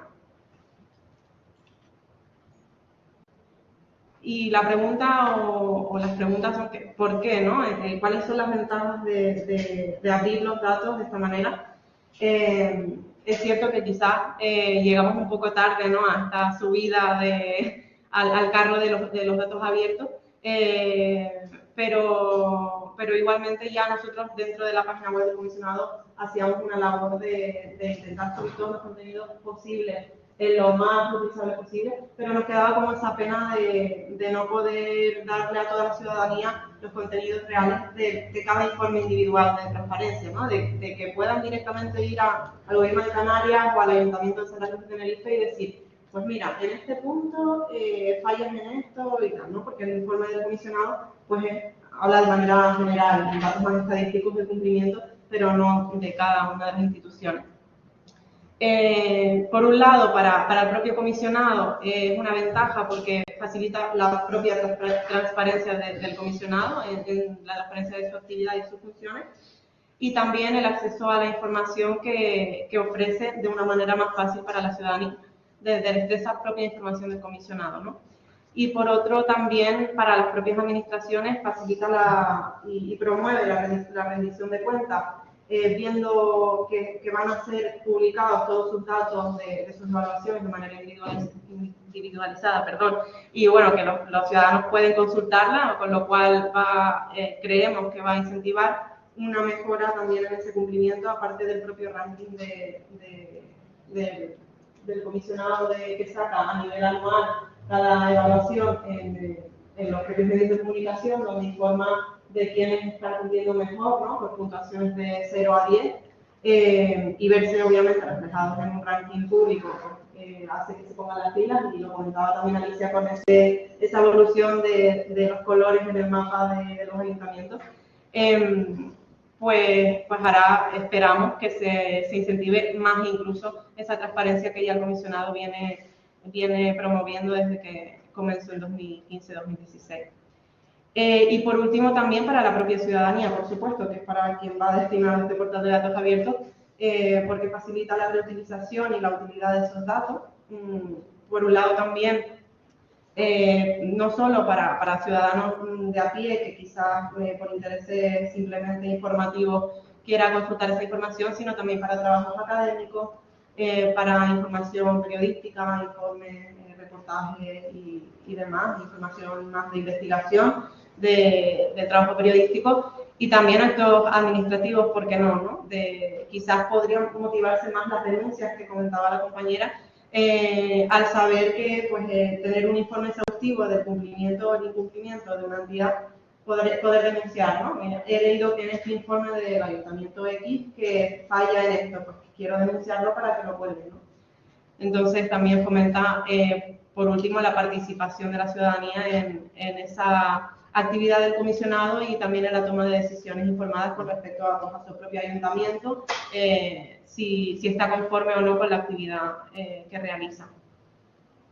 Las funciones que tiene, como decía, un portal muy amigable, tiene 3 cuestiones principales, un buscador y unos filtros, con lo cual, bueno, como todo portal o servidor, para facilitar la búsqueda por términos o por categorías de la información y filtrar también, ¿no? Por esas búsquedas tiene un filtro en el que puedes clicar e ir filtrando.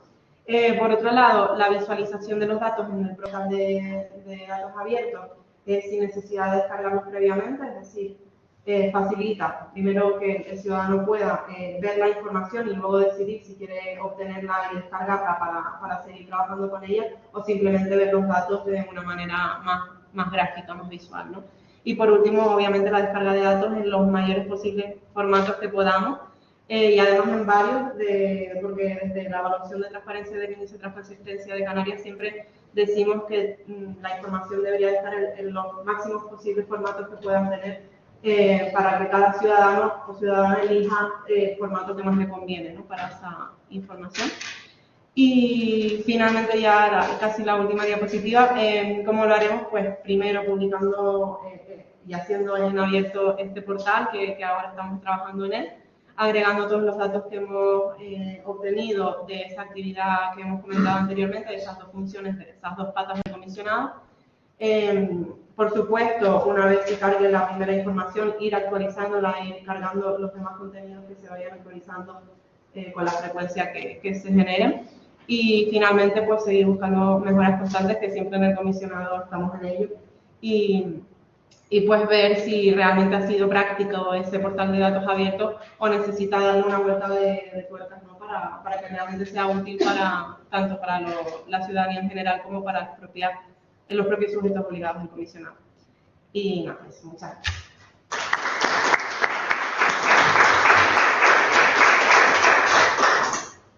Muchas gracias, Natalia. Ya ven por qué creo que el comisionado funciona como funciona. Tiene elementos tan potentes, tan entusiastas, tan dedicados, que es fácil trabajar con un equipo así. Yo solamente, de lo que ha comentado, solamente quería destacarles un dato. Nosotros, como les decía antes, ya han visto en la Transparencia de Galicia, generalmente publicamos, y es mucho, las notas de 405 entidades públicas al año, en las privadas van por otro lado, y las ranqueamos y así estimulamos a los, reconocemos a los mejores, estimulamos a los que están por debajo y eso ha funcionado, ¿no? Este es un paso en el que ya no se va a salir la nota. Cualquiera va a poder coger los informes completos de cada institución de los últimos 6 años e ir a cada obligación. Imagínense un ayuntamiento que tiene 120 obligaciones informativas, puede ir a ver cómo ha cumplido las 8 que se refieren a los contratos y hacer un análisis, digamos, de cirujano sobre la transparencia al detalle. Esto es interesante para activistas, para periodistas. No sé en qué medida luego se va, porque a veces ofrecemos servicios que luego la gente no coge, ¿no? Pero evidentemente esto va a permitir ese análisis microscópico de cómo la gente cumple la transparencia y, como decía Natalia, va a poder decir, mira, aquí falta toda la información de contratos y generar una denuncia, una queja por contratos. Bueno, gracias, Natalia. Vamos a dar paso, por favor, a los 2 compañeros de Murcia, que nos van a hablar del proceso de consolidación normativa en la Comunidad Autónoma de Murcia. Y creo que es muy interesante porque es otra de las comunidades autónomas que han sido muy proactivas en materia de transparencia. Y antes de darles paso, mientras conecta Clemente con ellos, me gustaría, ser posible, que también nos comentaran a ver cómo ha ido el proceso de reactivación del propio Consejo Murciano, que después diremos ha tenido unas vicisitudes en los últimos tiempos, bueno, de diferente orden, y que estaba como pendiente de reactivación, y me gustaría ya aprovechar la posibilidad que ellos están aquí para que nos comentaran. Pues doy paso a María Ascensión Serna Jiménez y a Andrés Galera Gutiérrez para que nos comenten sobre el avance normativo, la consolidación normativa, la norma de transparencia en Murcia. Adelante.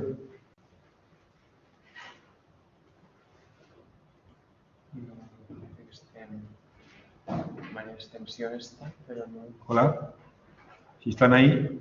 Ahora. Sí, perdón. Efectivamente, activa el micrófono, adelante. Hola, ¿qué tal? Buenas tardes. Queríamos compartir un archivo que tenemos, una presentación, y Sí, os había escrito un correo para adelantar, pero no pasa nada.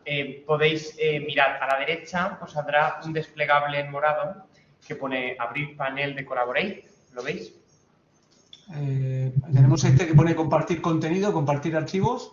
Eso es, compartir archivos. Y en Sí. compartir archivos tenéis que subir, agregar archivo, la presentación que tengáis.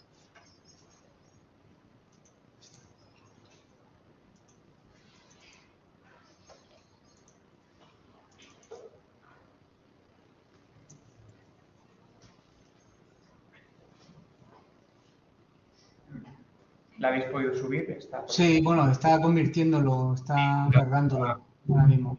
Un momento. Vale, perfecto, ya os la pongo yo. Sí. Vale, abajo tenéis unas flechas que podéis Sí. pasar la diapositiva, ¿lo veis? ¿De acuerdo? Las flechas para ir pasando, ¿no? Eso es, cuando queráis. Vale, muy bien. Pues, bueno, buenas tardes o casi ya buenas noches desde aquí de la Comunidad Autónoma de la Región de Murcia. En primer lugar, pues bueno, pues agradecer a la organización la invitación que hemos tenido en la participación de este destacado evento, en donde, pues, bueno, pues la importancia está de manifiesta pues, en cuanto se tratan aspectos pues, que son muy importantes para el mejor funcionamiento de los servicios públicos. Y pues, de forma estamos presentes, por un lado, pues mi compañera Ascensión Sena Jiménez, que es documentalista del Centro de Documentación e Información de la Administración Regional.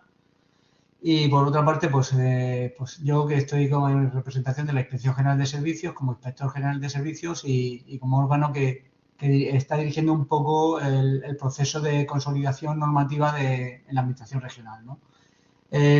Como introducción, pues diremos que la génesis la tenemos en la Ley de Transparencia y Participación Ciudadana de la Comunidad Autónoma de la Región de Murcia, la Ley 12/2014, en donde su disposición adicional segunda y en esta ley, que es una ley, a diferencia de otras leyes autonómicas, pues hace mención expresa a la necesidad de llevar a cabo acometer un proceso de revisión y simplificación de la normativa regional y también en su caso de llevar a cabo una consolidación normativa. Para eso se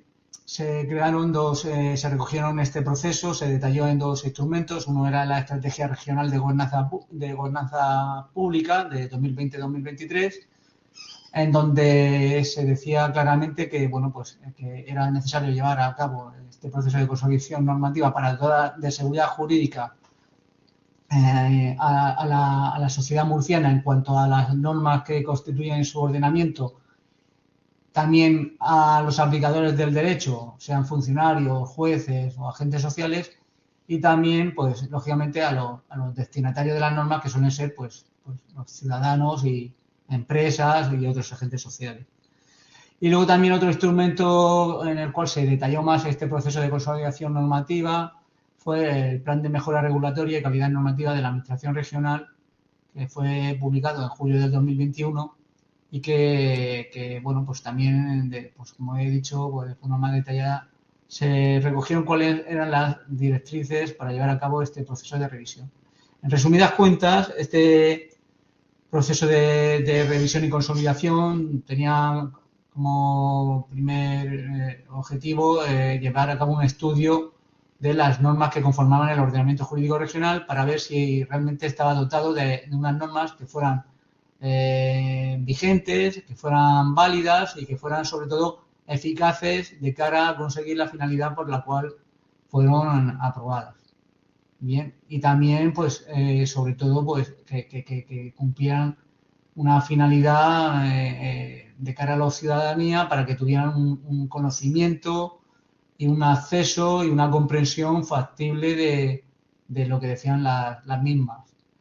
Este proceso de consolidación, este estudio, tenía como objetivo, pues, como hemos dicho, saber cuáles las normas que conforman el ordenamiento regional y, sobre todo, pues, llevar a cabo una depuración de aquellas y una revisión de aquellas normas que estaban obsoletas, que estaban ya derogadas tácitamente, que eliminar aquellas duplicidades regulatorias, etcétera.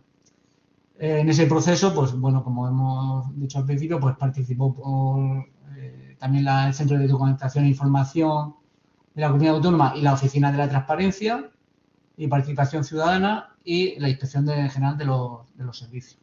Las actuaciones realizadas pues fueron varias. Durante este tiempo, desde el 2020 hasta la fecha, se han realizado diversas actuaciones, que vamos a hacer una breve exposición de las mismas. Lo primero que se hizo fue crear un grupo de trabajo entre la Inspección de los Servicios, los distintos servicios jurídicos de la Administración Regional, de cada una de las consejerías y el CEDI, el Centro de Documentación e Información, para tener una bolsa, digamos, para crear una bolsa de cuáles son las normas que estaban vigentes, para que tuviéramos un conocimiento y detalle sobre qué normas teníamos que llevar a cabo ese proceso de consolidación.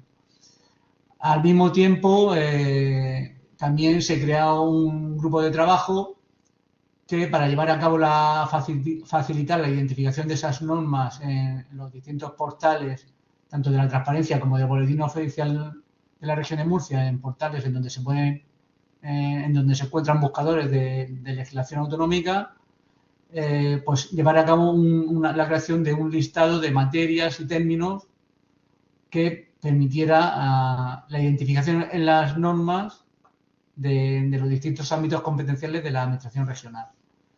Luego también se hizo un estudio ya más depurado, más concreto, de cuál era la situación de todas esas normas, cuando ya se tuvo esa bolsa de normativa y los parámetros para llevar a cabo ese estudio. Se hizo un estudio de cuál era la situación del ordenamiento regional. Era dirigido a ver qué normas estaban derogadas tácitamente, qué normas nos habían sido desarrolladas tanto a nivel de normativa de la Comunidad Autónoma como a nivel de normativa básica estatal, y también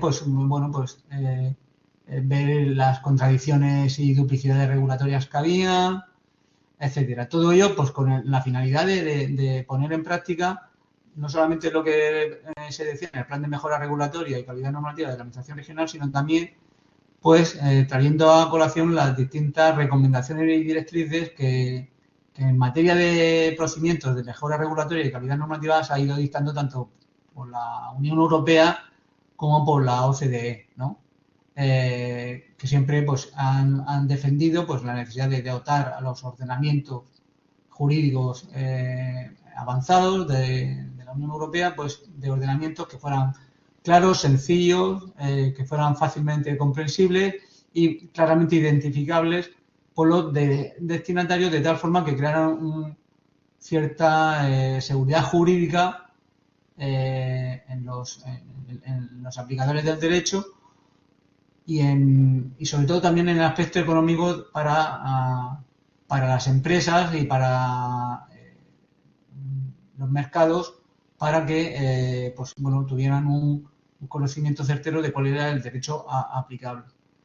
En este estudio, que se materializó en un informe, como hemos dicho, también se recogió una metodología, unas directrices para llevar a cabo lo que sería el proceso de revisión. Una metodología consistente en acudir a la teoría de la teoría de la derogación expresa de las normas, evitar las cláusulas tácitas de derogación, acudir a técnicas como la técnica de la legalización, que hicieran más flexible la modificación del ordenamiento autonómico, a la técnica de creación de textos refundidos, que compilara en una norma las distintas modificaciones o regulaciones que sobre una materia estaban recogidas en diversas normas. Y también, por ejemplo, la idea de cómo idear la creación de un inventario de las normas que estaban aplicables, que eran aplicables en el ordenamiento regional, a través de la técnica de la lista única, ¿no? De establecer, crear una ley en la cual estuviera conformada por muy pocos artículos y en los cuales pues prácticamente pues el único objeto de los mismos sería establecer el listado de normas que quedaban expresamente derogadas, ¿no? También, como otras actuaciones que se han realizado, está el tema de la consolidación de los textos normativos y publicación en el portal de la transparencia, que se ha hecho por el momento respecto a todos los decretos de la Administración regional, leyes y decretos de la Administración regional. Quedan por hacer las órdenes, las disposiciones normativas con forma jurídica de orden procedentes de las consejerías, de los consejeros. Queda por hacer esa labor de consolidación. Y también, pues, la otra finalidad, pues, o la otra actuación que se realizó fue en recoger en una base de datos normativa, pues, la normativa consolidada, ¿no? Y esto se ha hecho en el portal de la transparencia de la Comunidad Autónoma de la Región de Murcia. Ahí hay un apartado sobre normativa en la que se recoge cuál es la versión consolidada de las leyes y decretos regionales. De todas estas actuaciones también se realizó una acción formativa en marzo de este año, del 2023, en donde pues que tenía por título Calidad y Mejora Regulatoria en la Administración Regional, donde pues se abordaron todas estas cuestiones, donde hubo una participación pues importante, vinieron ponentes de la Generalidad de Cataluña y también del Ayuntamiento de Madrid, y bueno, pues hubo una intervención pues bastante amplia sobre todo desde el punto de vista jurídico, del personal jurídico de la Administración regional, ¿no? Esto en cuanto a actuaciones realizadas. Actuaciones que tenemos pendientes de realizar, pues es configurar una aplicación informática que permita la consolidación de textos normativos, pero que permita hacerlo de forma diaria, porque hasta ahora pues bueno, la consolidación no se permite que se haga diariamente, pero sí se está haciendo con unos cuantos días de retraso, pero no diariamente. Diseñar también un sistema de huella normativa que para dar materialización al principio de publicidad activa que establece y que reconoce la Ley de Transparencia de la Región de Murcia, un sistema de huella normativa que permita un conocimiento completo de cuál es la tramitación de los expedientes relativos a los procedimientos de elaboración de las normas, tanto pues de lo que son los distintos trámites de audiencia, de informes de órganos consultivos, de memoria de impacto normativo y también, sobre todo, de las distintas alegaciones que realizan aquellas organizaciones representativas de intereses sociales o también... ¿Sí? Perdón un momentito, es que estamos ya muy justos de tiempo. Va a empezar a las 9 en el hotel, estamos a un rato del hotel. Te agradecería que fueras a abreviar. Sí, ya, sí, simplemente voy a terminar mi parte pues para decir que bueno, pues también otra de las actuaciones es adaptar las normas a versiones en lectura fácil. Posibilitar que pues aquellas personas que tengan dificultades cognitivas o de lectura, pues facilitar la participación. Y bueno, con esto dejo paso a mi compañera para que ponga un ejemplo de cuáles las actuaciones que hemos venido en materia de consolidación normativa. ¿De acuerdo? Tenemos que cerrar, nos van a cerrar el aula. Gracias. Hola, buenas tardes.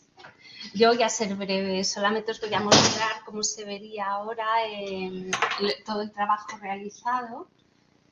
Y nada, para ver la consolidación tendríamos, como ha dicho mi compañero Andrés, que acceder a lo que es el portal de transparencia.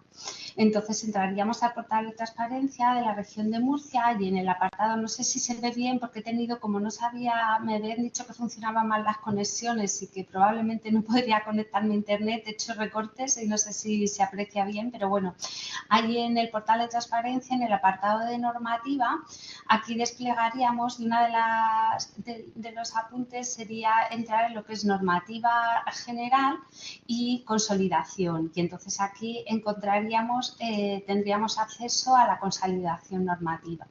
¿Cómo lo encontramos? Pues entraríamos en esta normativa regional general y podríamos seleccionar en el rango como decreto, porque es la parte que tenemos. En cuanto a las leyes, están consolidadas por el BOE, pero lo que son los decretos y las órdenes, que es lo que nos queda por hacer a nosotros, hemos hecho los decretos como unos 365, 68 y ahora mismo hechos, y quedarían pendientes y se podría todo consultar aquí. Y luego, pues en este ejemplo que he puesto, pondríamos el rango decreto y el año que recogido, que es para un ejemplo, el 2017, y consultaríamos también, podríamos consultar por un listado de materias. En este caso he cogido la enseñanza por el ejemplo que he escogido. Después ya nos saldría un listado de todos los decretos que hay en ese año de normativa general en la Comunidad Autónoma de Murcia, y en este caso yo he seleccionado este de... Es que no lo... A ver que lo vea bien. Este decreto 12 de... A ver... ¿Podemos ir acabando? Sí, pues nada, y entonces cuando entramos vemos lo que es la ficha. En esta ficha vemos que tenemos las materias por las que luego podemos recuperar, y aquí podríamos acceder en este apartado. Cuando el texto está consolidado, tenemos aquí la pestaña que nos lleva a la ficha de la norma ya consolidada, que se presentaría así.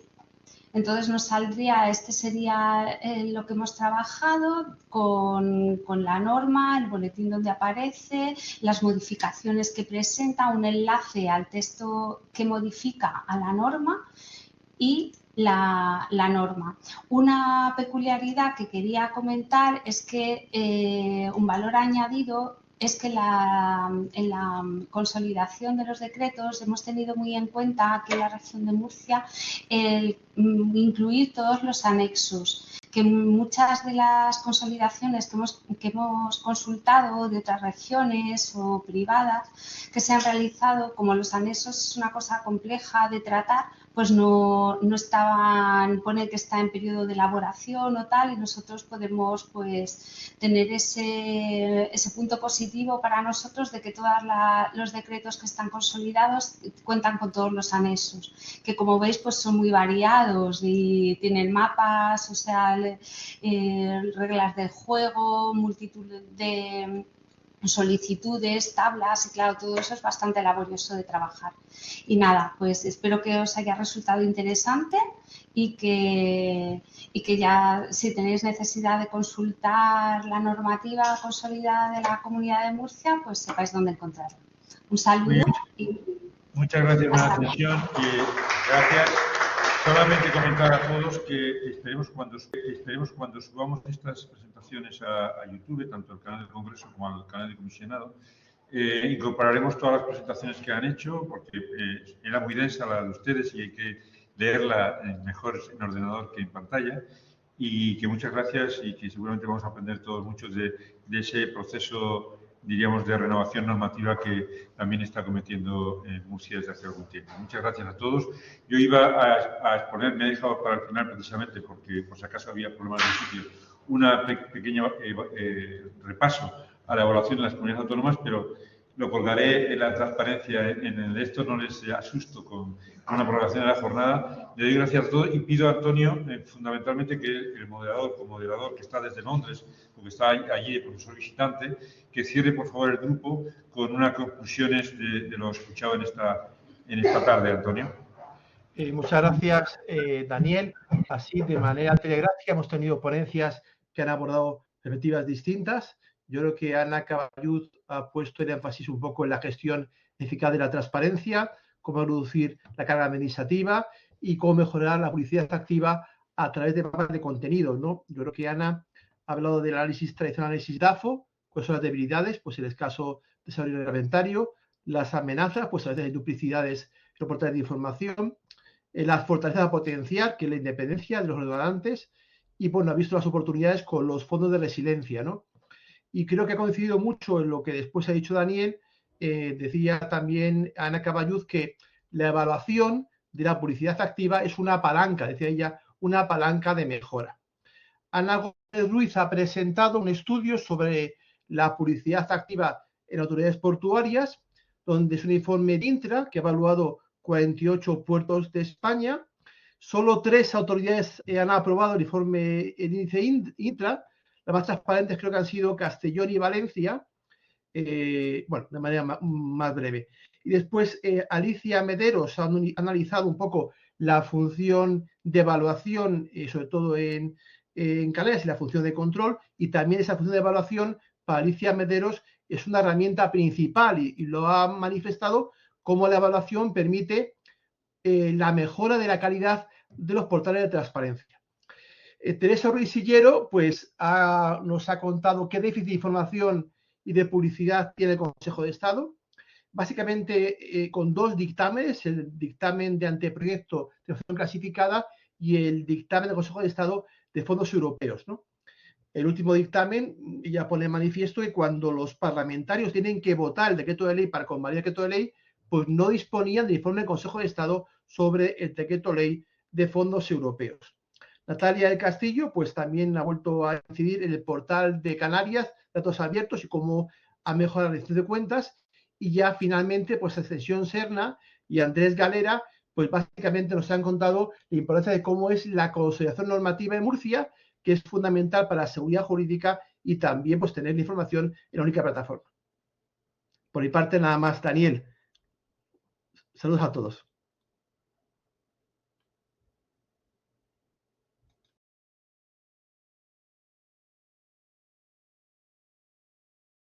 Yo me he pasado bien con ustedes y espero que sea útil en el futuro. Muchas gracias a todos y hasta pronto.